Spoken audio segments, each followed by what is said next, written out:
Assalamualaikum warahmatullahi wabarakatuh. Kembali lagi dengan saya Iqbal Saputra. Mari kita belajar.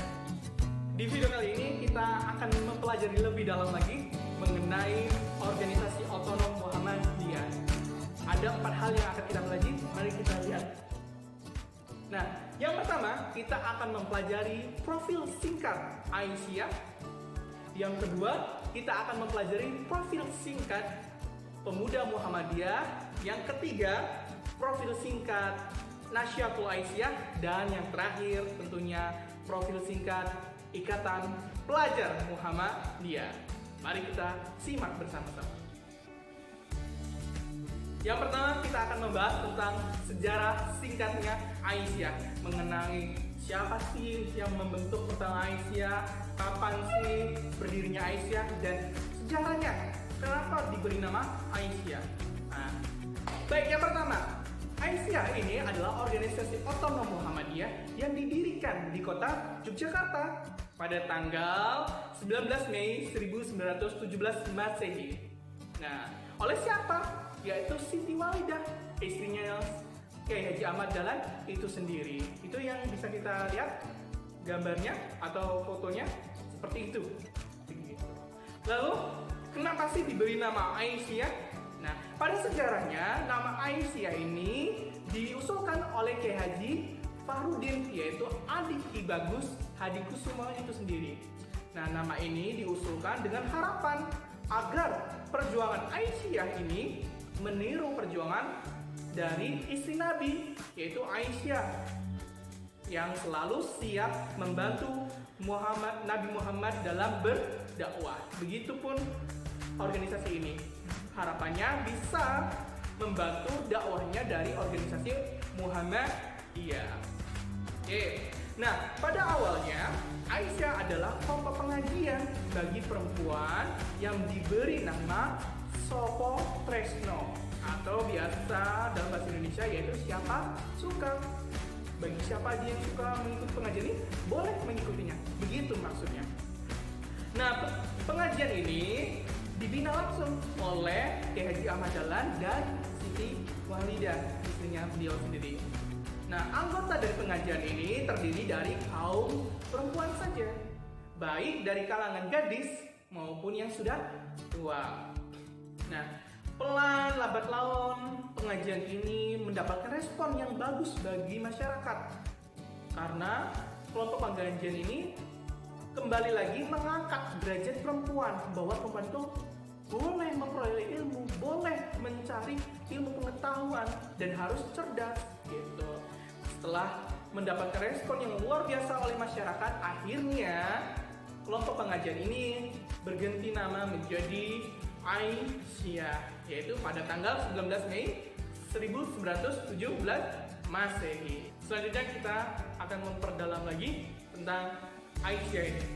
Nah, inilah logo maupun simbol dari Aisyah, sama halnya dengan Muhammadiyah, organisasinya Muhammadiyah. Dalam simbolnya itu berlambangkan matahari dengan 2 kalimat syahadat yang melingkar. Asyhadu an la ilaha illallah wa asyhadu anna Muhammadar Rasulullah. Namun yang membedakan di sini di tengahnya berkalimatkan Aisyah. Lalu apa sih Aisyah itu? Harusnya kalian sudah bisa menyimpulkan dari penjelasan Bapak sebelumnya. Nah, sehingga Aisyah adalah sebuah organisasi perempuan yang Muhammadiyah yang merupakan gerakan Islam dakwah amar ma'ruf nahi munkar berasaskan Islam serta bersumber kepada Al-Quran dan As-Sunnah. Jadi fungsi pokoknya di sini adalah penggerak dakwah, yaitu kaum perempuan di organisasi Muhammadiyah begitu. Oke, beranjak selanjutnya kita akan membahas tentang profil singkat Pemuda Muhammadiyah. Itu ada logonya ataupun simbolnya.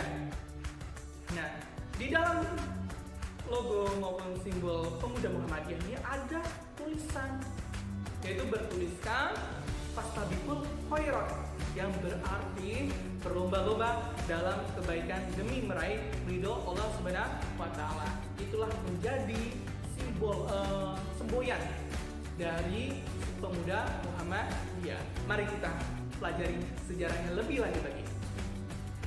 Nah, sejarah singkat Pemuda Muhammadiyah. Nah, organisasi otonom ini, Pemuda Muhammadiyah ini didirikan di kota Yogyakarta pada tanggal 2 Mei 1932. Sebelum bernama Pemuda Muhammadiyah, dulunya organisasi ini sebenarnya hanyalah sekelompok yang diberi nama Siswa Projo Prio atau Siswa Praja Prija gitu. Nah, gerakan yang sejak awalnya ini diharapkan oleh Kiai Haji Ahmad Dahlan dapat membuat atau dapat melakukan pembinaan bagi para remaja atau pemudi Islam. Nah, SPP ini dalam perkembangannya mengalami kemajuan yang pesat. Nah, pada Kongres Muktamar Muhammadiyah yang ke-21 di Makassar pada tahun 1932 diputuskanlah berdiri Muhammadiyah Bagian Pemuda. Nah, lembaga ini merupakan bagian dari organisasi Muhammadiyah yang secara khusus mengasuh dan mendidik para pemuda keluarga persyarikatan Muhammadiyah di bagian pemuda. Selanjutnya kita akan bahas tentang maksud organisasi ini maupun tujuannya. Nah, Pemuda Muhammadiyah itu merupakan gerakan dakwah amar ma'ruf nahi munkar di kalangan pemuda.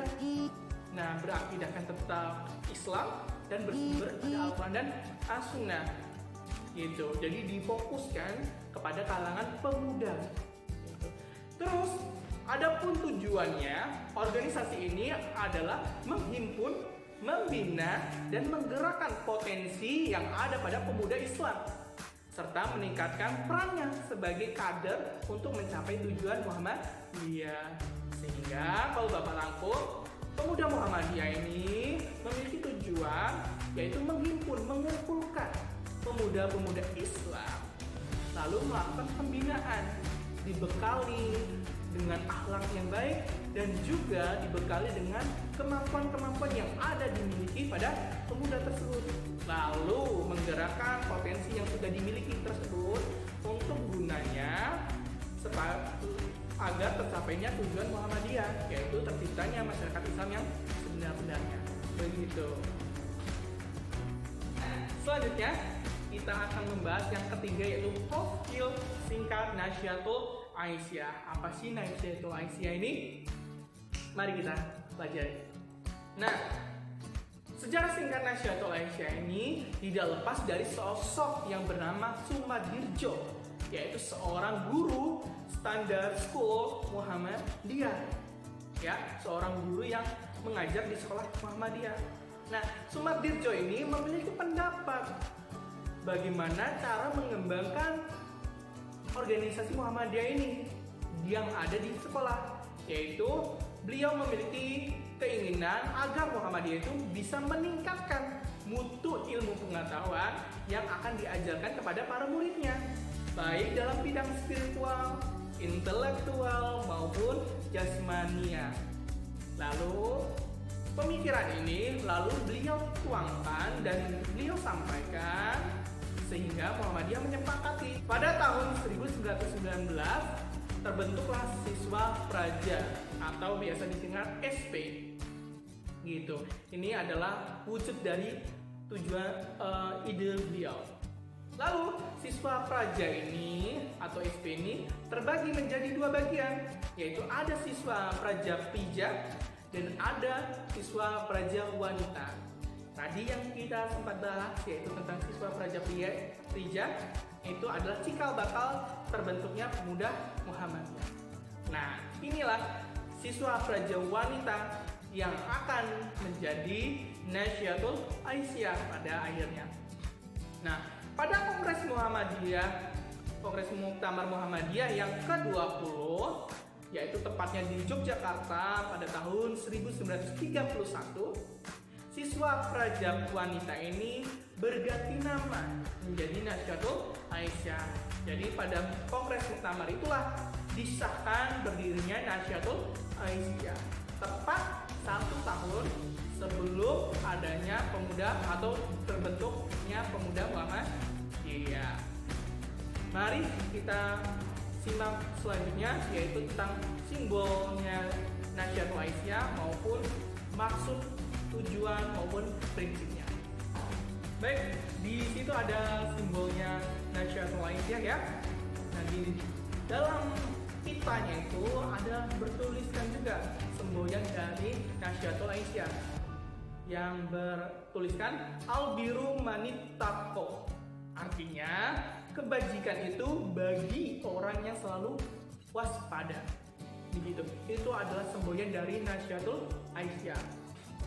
Nah, bagaimana sih prinsip gerakan Aisyah ini atau Nahdlatul Aisyah ini? Sebagai otong dan kader Muhammadiyah yang merupakan gerakan putri Islam yang bergerak dalam bidang keagamaan, kemasyarakatan, dan keputrian. Begitu. Jadi prinsip gerakannya itu bergerak di dalam putri Islam. Kalau yang pemuda berarti pemuda. Nah, kalau Nahdlatul Aisyah ini putrinya dari Muhammadiyah, putri Islam. Nah, baik bergerak di bidang keagamaan, kemasyarakatan maupun keputrian. Adapun tujuannya yaitu membentuk pribadi putri Islam yang berarti bagi agama, keluarga, bangsa, sehingga terwujudnya masyarakat Islam yang sebenar-benarnya. Begitulah tujuan Aisyah. Oke. Bisa dipahami ya perbedaan dari pemuda Muhammadiyah dengan Nahdlatul Aisyah. Kalau pemuda tadi sudah jelas dari katanya saja pemuda, maka yang diharapkan adalah golongan pemudanya.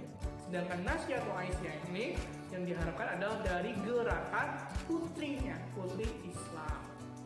Oke, selanjutnya kita akan membahas tentang profil singkat Ikatan Pelajar Muhammadiyah. Profil singkat Ikatan Pelajar Muhammadiyah. Nah, IPM ini memiliki semboyan yaitu Nun wal Qalami wa ma yasturun, yang ada tulisan di bawah bukunya itu, simbol bukunya itu, yang memiliki arti demi kolam atau pena dan apa yang mereka tulis. Begitu. Maknanya apa? Supaya ikatan pelajar ini bisa menuliskan karya-karyanya. Begitu. Mari kita simak sejarahnya. Oke. Nah, di dalam sejarah singkat ini, IPM itu berdiri diawali dengan usulan dari pimpinan pusat Muhammadiyah. Di sini adalah Majelis Pendidikan dan Pengajaran. Dalam Konferensi Pemuda Muhammadiyah pada tahun 1960, saat itu pimpinan pusat Muhammadiyah di sini menyarankan agar forum tersebut membentuk adanya IPM gitu. Karena perkembangan IPM diharapkan bisa memperluas jaringan sehingga menjangkau ke seluruh sekolah ataupun madrasah yang ada di Muhammadiyah gitu, dari seluruh di Indonesia. Nah, rencana pendirian IPM tersebut kemudian dimatangkan kembali dalam Konferensi Pemuda Muhammadiyah, yaitu di Surakarta gitu pada tahun 1961. Melalui forum inilah akhirnya IPM dapat berdiri secara nasional.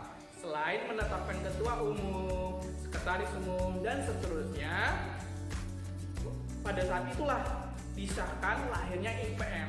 Pada tanggal berapa? Pada tanggal 18 Juli 1961 Masehi.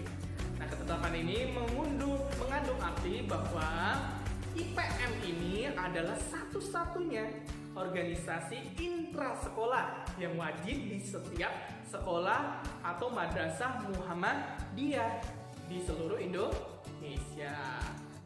Selanjutnya, maksud tujuan adanya IPM apa?